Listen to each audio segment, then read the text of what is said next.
早晨，各位網友大家好啊！歡迎翻嚟收睇新一節師兄陳述啦。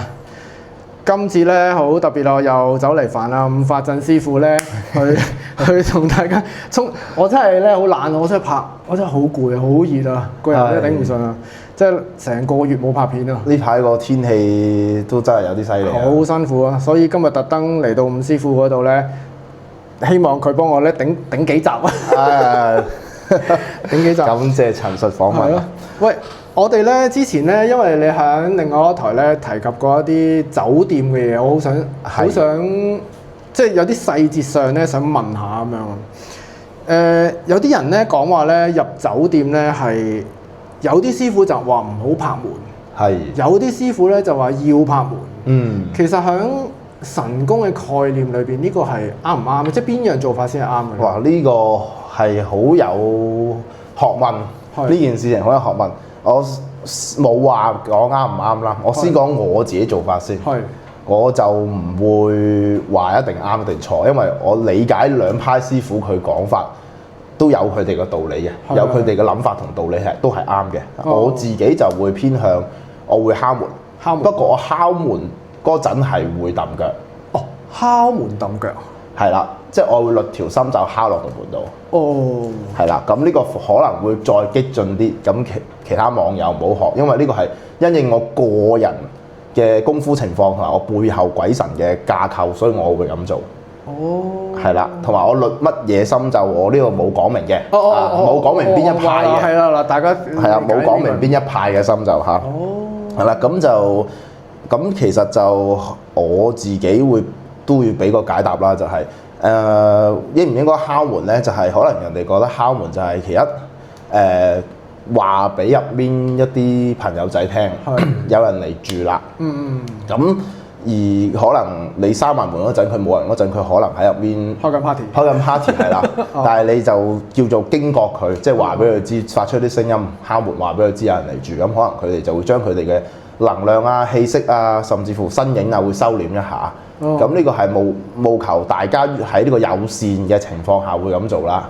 雙方都係友善、惡不打擾嘅情況下會咁做，呢個理論係可行嘅。係啦。咁另外一派可能就會覺得唔敲門唔使理佢入去。一可能佢對佢自己嘅功夫好有信心呢個。第二就係話應該佢哋會有另外調轉嘅諗法，就係唔應該驚動佢哋。自己住就自己住，係啦，咁就唔好敲門，特登去同呢啲靈界有一個聯繫。其實你敲門就係話俾佢知，我認為呢間房有鬼嘅，係啦，有嘢或者有眾生，咁我敲門希望你哋避忌。而呢一派就認為唔咁樣通知就唔想俾佢覺得你同佢有溝通嘅橋梁啦。我哋咁講係啦，所以都係有呢個諗法嘅。咁甚至乎喺呢一個講法入面會有其他師傅佢認為我自己神功唔驚呢啲嘢，我點解要敲門通知佢？所以我就咁行入去就得啦，佢應該要避開都係得嘅即係但係呢個睇功底啦。呢個唔評論啦。可能咁佢師公好勁咧，可能咁好難講啊呢一樣嘢。你隨身師公好勁咁都有嘅。咁其實係好合理，我講係好合理，因為基本上如果正常傳承。法壇嘅力量充足嘅，其實好多師傅都做到呢一樣嘢，呢個基本係啦，佢係唔會驚呢啲酒店嗰啲所謂嘅陀地或者遊魂野鬼啦，係啦，咁所以呢個做法都係合理嘅，即係我兩邊都戴個頭盔先啦。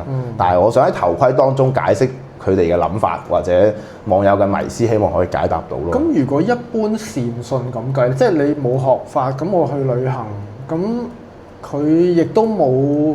即係我當佢可能帶個佛牌咁樣啦，咁呢種人又都係敲係帶個佛牌得啦，佛牌得啦，咁惡。即係如果個佛牌堅嘢嘅話，咁惡撚個鬼喎。係咯，如果佢唔係好堅嘢，咁就都係敲一敲門係比較。咁就應該我哋咁講，我哋可以再退一步，喺個宏觀角度嚟講，再後一步嚟睇呢件事。就係我哋唔應該執着於入門嗰一刻，我哋應該係揀房嘅時候揀一啲非美房。開揚嘅，同埋你住酒店，你如果俾咗錢或者你就算未俾錢，你都有權要求，即係唔同地方文化唔同啦。但係起碼我去嗰啲地方都會有權要求可以睇下房型先嘅，甚至乎可以要求前台俾你有窗啊，俾你帶你上去你嗰間房望咗先決定嘅。咁當然你唔好離開個前台啦。如果唔係酒店有咩財物損失，你會有刑事責任啦。呢個係啦，可以要求睇下個房係咪通風，是否開揚。基本上我哋以好唔好話風唔風水，即係好基本嘅理論嚟講，如果原來可以，我真係唔知。可以嘅，我就係知道 book 嗰陣時係有啲講明要有窗，因為有啲夠膽係同你講話個酒店房係冇窗㗎。係啊，咁啊可以換咯，係啊，你可以要求佢咁樣做㗎嘛，係啊，係啊，咁因為你消費者嚟㗎嘛，係啊。咁如果真係逼不得已，暑假爆晒，咁焗住你住尾房，我都會回答呢個問題。我先講翻頭先嗰度，就係正常。如果你通風個地方氣嘅流通，就會帶走一啲病氣、陰氣或者煞氣。即係雖然佢能量唔係好大，但係佢慢慢隨住時間，佢嗰間房係會清新啲嘅，同埋嗰啲好朋友唔會咁中意聚喺呢啲地方，因為環境係好影響佢哋會唔會想做喺嗰個位度聚集開 party。係啊。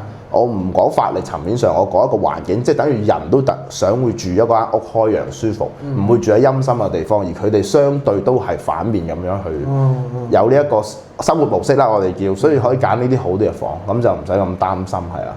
話而家嘅現時酒店比較多啲三尖八角啦，我就唔建議，我就會唔建議住嗰啲咩網紅酒店啊，嗰啲咩主題酒店啊，正經嗰啲主題酒店，譬如佢有啲咩古風特色啊，好多嗰啲奇怪嘢，有啲雕像嗰啲，好舊嗰啲係啊。嗰啲我唔會嘅，係啊，我會住翻比較老牌啲嘅酒店，四四方方，一眼望得晒。環境留白舒適呢啲好，係啊。咁有一個問題咧係入房啦，我哋拍門呢個就即係睇下你自己喜歡啦。咁但係入到房好似我咁樣咧，我就會有鋪癮嘅，即係好多人都係㗎啦。即係尤其是你有啲人中意拍去啲 vlog 嗰啲，會好中意入去咧。呢度開嗰度開，睇下廁所，睇下廚房、衣櫃，即係嗰啲咁嘅開鬼晒，樣樣都開。但係有啲人就話，其實你不斷咁樣開咧，又唔係一件好事。係呢個我贊同嘅。係咪？呢個我就得一方面觀點，就我冇雙方面贊同嘅，即係我係贊同唔應該開嗰啲櫃嘅。因為本身我哋係有使用權，但係我哋唔係長住，所以我開嘅櫃桶用嘅地方基本上係我自己會真係能夠用得到先會去開，係啊。如果你都要俾翻啲空間佢哋攝埋啲氣㗎，即係佢哋呢啲嘢可以能量或者各方面佢哋都可以最方便就一定係隨氣移動啦，氣係一個媒介載體，咁所以你要俾翻啲窿罅佢哋㗎嘛，你開晒佢就算。佢有啲好勁或者好叻，走得好快，靈界走得好快嘅啫，大家都知。咁但係你打開佢道氣未散啊嘛，即係佢可能聚咗一啲殘餘能量，或者唔好講鬼神，我哋講本身一啲櫃啊，係啊，佢啲長期唔開嗰啲，佢個氣都唔會好，係啊，所以我唔會將佢好似打開手好似放晒啲病毒出嚟咁樣，咁對於我嚟講冇益處啊嘛，係啊，所以我就唔開嘅通常。係啊，因為我講起呢樣嘢，我有個故事想分享。好啊，好啊。我嗰陣時咧，舊公司有個同事咧，去日本旅行。咁咧，你知有啲日本就比較舊式嗰啲咧，係有道門係會有啲床鋪啊，咁人哋會幫你處理出嚟啊，瞓覺先會幫你整，日頭就幫你收翻。佢咧就係入到去咧就乜都試，走去掹晒出嚟啊，睇下搞翻又整到啲嘢亂晒龍。可能日本人就整齊啊嘛，日本鬼都應該整齊。可能有地方文化嘅性格差異。跟住咧，佢後尾咧，佢抄完出嚟之後咧，佢好似間房咧就唔需，佢應該我聽佢講，總之係唔止兩個人嘅枕頭啦，總之就係，但係佢就整到亂咗。跟住嗰晚瞓覺嚟了啦，就有嘢嚟不斷咧喺度搞，總之成晚喺度搞到佢後尾咧，唔知第二朝咧同個執房講啊，跟住個執房咧，即係嗰啲應該民宿嗰啲咁樣，咁佢就幫佢整翻嗰個被鋪擺翻入去嗰個櫃裏邊，就唔知佢講咗啲乜，跟住第二晚咧就冇事發生，跟住佢係佢女發燒啊。哇幾勁啊！通常都係咁嘅。哇！我即係幻想個情景出嚟，我即刻覺得哇！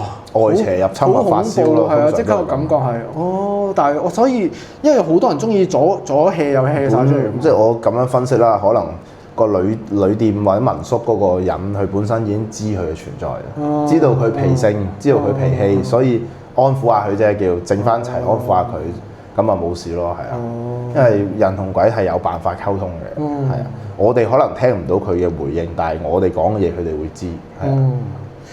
咁如果真係萬一你房或者啲房好差，咁點樣處理？係咯，或者係咯，點樣可以清？即係如果一般嘅善信點可能比較住得舒服少少啦？嗰晚即係叫安心啲。我會建議喺如果係咁嘅話，佢有一個普通人，佢冇任何鬼神力，冇任何法力，亦都唔識任何調動天地之間能量嘅法術啦。我排除晒呢幾點，係啦。咁我會建議有兩樣嘢可以做嘅，係一，我哋唔執着喺間房外面或者入面，我哋應該睇住張床。因為如果你去到呢啲咁嘅地方，你都唔會好有閒情逸致叫個外賣喺度食下，或者嗱聲都食完就瞓嗰啲㗎啦。咁應該你都係最 focus 位係喺你個休息層面上，瞓覺唔好俾嘢搞啫。日頭你個人個陽氣仲足，你元神仲爽朗極正常，應該就唔會太容易啊，唔會太容易俾嗰啲嘢攝到嘅。所以你最危險基本上喺瞓覺嘅時候，因為瞓覺我哋係打通到靈界。亦都係人嘅陽氣窩藏翻入去自己個人身度回復嘅一個時候嚟嘅，所以一定要睇好張床。係啦，因為好多師傅會叫你搞間房，我會叫你搞張床。如果你係一個普通人嘅 case 嚟講，呢個學問就有啲高下立見啦，我覺得係啦，我會叫你搞張床。我會建議你喺床前面擺一杯水，乜都唔使做。床頭櫃擺一杯水，你瞓近嗰邊擺一杯水，係啦，擺一杯水。因為水係可以承載萬物，佢亦都可以立咗一啲氣，所以如果有嘢撞你個頭嘅情況下，佢好容易俾杯水攝咗入去。當然你要睇佢彈數啦，呢個唔可以拋開毒性，拋開劑量談毒性嘅，唔係萬能都唔係包得。但係如果喺你咁嘅開局㗎，你咁嘅條件下，你無疑只能可以做呢一樣嘢，因為佢可以更加容易聚咗啲唔好嘅氣。咁當然呢杯水係唔要得㗎，之後係唔要得，你要倒咗佢啊，或者你要處理咗佢係。但係可以大大減低你俾一啲唔好嘅能量嘅入侵嘅機率係可以減低嘅，係。因為佢撞你，佢有機會會攝咗入杯水度。咁嗰杯水，例如你住4日就換4杯咁樣，或者我唔係好低能啊咁樣。因為你基本上如果有嘢搞，你一晚就攝㗎啦，第二晚你就換房啦。如果睇有冇房，如果真係好黑仔，你要住足4日嘅，咁我會俾多個私人嘅建議，就係要念十字真經。十字真經係就要對住杯水念九天應元雷聲普化天尊。呢一個唔需要傳承，因為係普傳嘅。係啦，九天應元雷祖啊嘛，係啊。就對住杯水。係啊，念幾次咯，跟住就擺喺度啦。擺喺度係，基本上係好穩陣嘅。如果你用埋呢招。哇！如果你冇法力嘅層面上，請你使用正式嘅一種。呢個係唔需要傳承，因為係普傳嘅，係啦，嘅一種方式去調動一啲本身佢有職權，就係護法人間嘅一啲神士。我推薦雷祖。因為雷祖佢唔係淨係攞嚟驅邪，佢對鎮殺嘅力都好強嘅。鎮一啲年月日時煞佢都好強嘅，呢個係一個冷知識嚟。哇！呢個真係講俾大家聽啲。冇問題啊，冇問題啊，功德無量啊，係啊，咁樣。係用雷祖嘅寶號咁樣樣，係啦。咁呢個叫十字真經。十字真經如果有啲善信咁緊急都可以念嘅。即係如果你話你有陣時行啲夜晚可以黑掹掹嘅，但係絕對唔好喺一啲唔尊重嘅場合念。呢個自己呢個唔需要舉例子，呢個自己睇自己心態去判斷。睇你自己發心。係啊，去判斷。危急喺廁所你都要念㗎啦。但係問題就係你冇事，真係唔係話好嚴重。你喺廁所念唔好，即係佢呢個因為有相關故事，我呢度唔提啦，好似會俾人插嘅。你可以當佢一種修辭，但係佢危急都可以用。咁當然你日常重念係好啦，因為佢呢種修辭就唔係所謂修法嗰一種，或者修我哋食符啊、鬼神法嗰一種，唔係嘅。佢就係一種聲聞法門啊嘛，念咒啊各方面嘅，咁都係一種修辭嚟嘅，因為修辭都幾廣泛，係啦。學到嘢喎！呢個真係第一次，呢個第一次聽。最後嘅一個方法就係、係，如果真係唔得嘅住尾房，佢好多呢啲問題擺水，擺完水就可以。你而家都講埋啦，咁你係咪擺水都念雷祖？係咪都懟咗佢先啦？懟咗先啦，唔好就咁雷祖喎。你一定要十字真經，因為佢經典記載呢10個字係有意義嘅喎，係啊，就係基本上呢兩個方法啦，係啊。哦，係啦，好，好，今節短短地嚟到呢度先，下一節繼續翻嚟繼續講，唔該晒。